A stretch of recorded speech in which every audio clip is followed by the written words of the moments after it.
Assalamualaikum warahmatullahi wabarakatuh. Perkenalkan, nama saya Yesi Permatasari, kelas 3BD4 Akuntansi Politeknik Negeri Padang. Dalam video kali ini saya akan berusaha menjelaskan mengenai metode anggaran modal.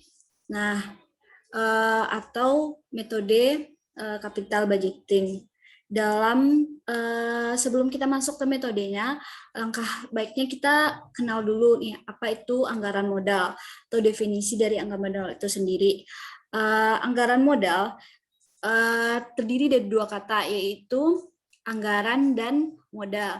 Anggaran atau budget itu adalah suatu rencana rinci yang memproyeksikan kas arus masuknya dan kas arus keluarnya selama berapa waktu yang akan datang. Sedangkan anggaran adalah suatu rencana yang rinci memproyeksikan aliran kas masuk dan aliran kas keluar selama beberapa periode saat yang akan datang. Jadi bisa kita simpulkan kalau capital budgeting itu adalah suatu garis besar rencana pengeluaran dari aktiva tetap, atau kita juga bisa mengartikannya untuk penganggaran modal itu keseluruhan proses yang menganalisis proyek-proyek dan menentukan apakah proyek tersebut harus dimasukkan ke dalam anggaran modalnya. Nah, metode anggaran modal itu sendiri terdiri dari 5, tapi untuk video kali ini saya hanya akan menjelaskan 3 metode, yaitu payback period, discount period, dan NPV atau net present value. Payback period itu sendiri digunakan untuk mengembalikan investasi pada proyek. Jadi payback period ini mengacu pada periode waktunya. Sedangkan untuk diskon payback period itu menghitung lamanya waktu yang diperlukan untuk memulihkan biaya investasi dengan mempertimbangkan nilai waktu uangnya. Sedangkan net present value itu untuk memperhitungkan nilai waktu uang dari semua arus proyek kas. Kita masuk ke metode yang pertama, itu payback period. Payback period ini memiliki beberapa kelebihan dan kekurangan. Nah, salah satu bisa kita lihat kalau kelebihan dari payback period itu sendiri itu lebih mudah dan sederhana, dan untuk mengetahui kurun waktu pengambilan dana itu kita bisa menggunakan lebih cepatnya menggunakan metode ini. Sedangkan kekurangannya, payback period ini cenderung mengabaikan waktu uangnya dan mengabaikan penerimaan pengeluaran serta payback tercapai. Selanjutnya kita masuk ke rumus payback period. Nah, rumus payback period ini ada 2. Kita gunakan sesuai dengan soal yang diketahui nantinya. Yang pertama yaitu jika arus kas periode nilainya sama, maka kita dapat menghitung payback period itu dengan rumus P sama dengan P per NCV, di mana P itu adalah investasi modal, sedangkan NCV-nya adalah net cash flow-nya atau kas arus masuknya. Untuk rumus yang kedua, yaitu jika arus kas periode nilainya berbeda, maka payback periodnya dapat dihitung dengan rumus NP sama dengan N ditambah A dikurang B per C dikurang B, di mana N adalah tahun terakhir di mana jumlah arus kas masih belum bisa menutup investasi awal, dan A itu adalah jumlah investasi awal, B adalah jumlah kumulatif arus kas pada tahun ke periode tersebut, dan C adalah jumlah kumulatif arus kas pada tahun ke periode tersebut ditambah 1. Jadi kita bisa cobakan di contoh soalnya.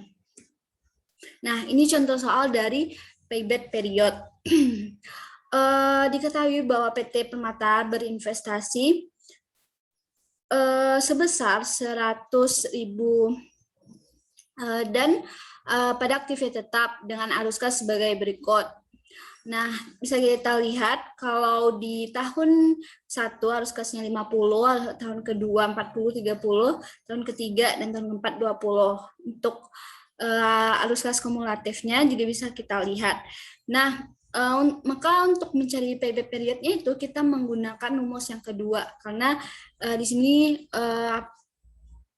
memiliki arus kas kumulatif yang berbeda. Jadi di sini N-nya 2 dan untuk A-nya itu adalah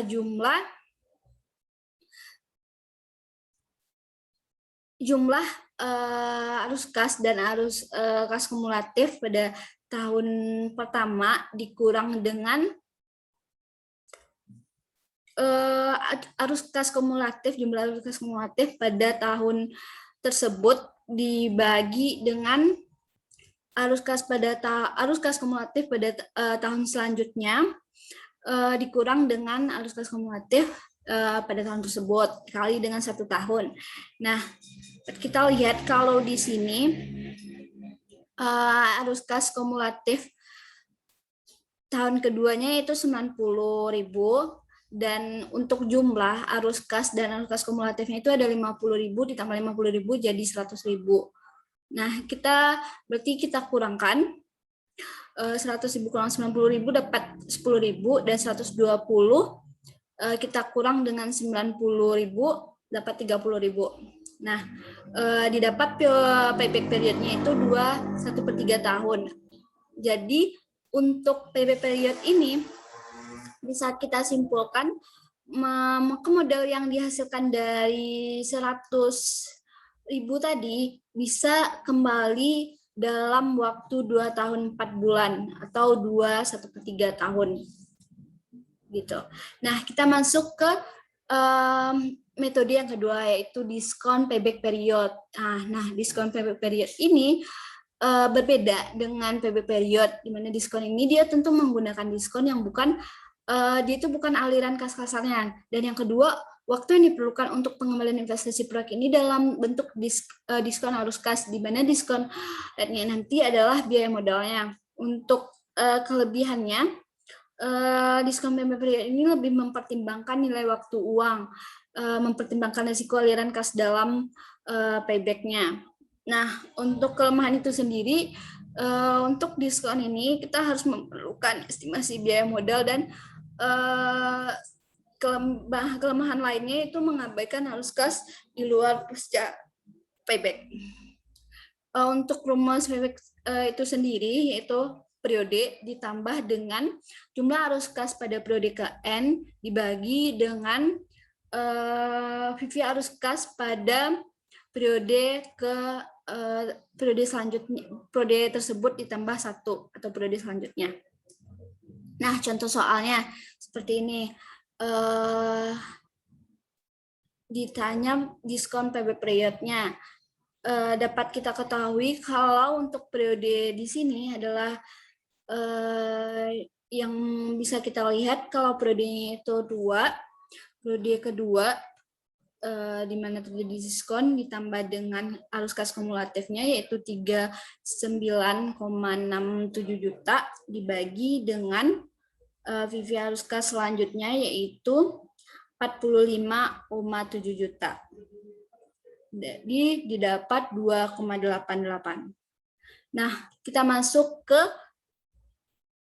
metode yang ketiga yaitu net present value atau NPV. NPV itu sendiri merupakan selisih antara nilai sekarang dan arus kas yang akan masuk dengan nilai sekarang dari arus kas yang keluar pada periode waktu tertentu.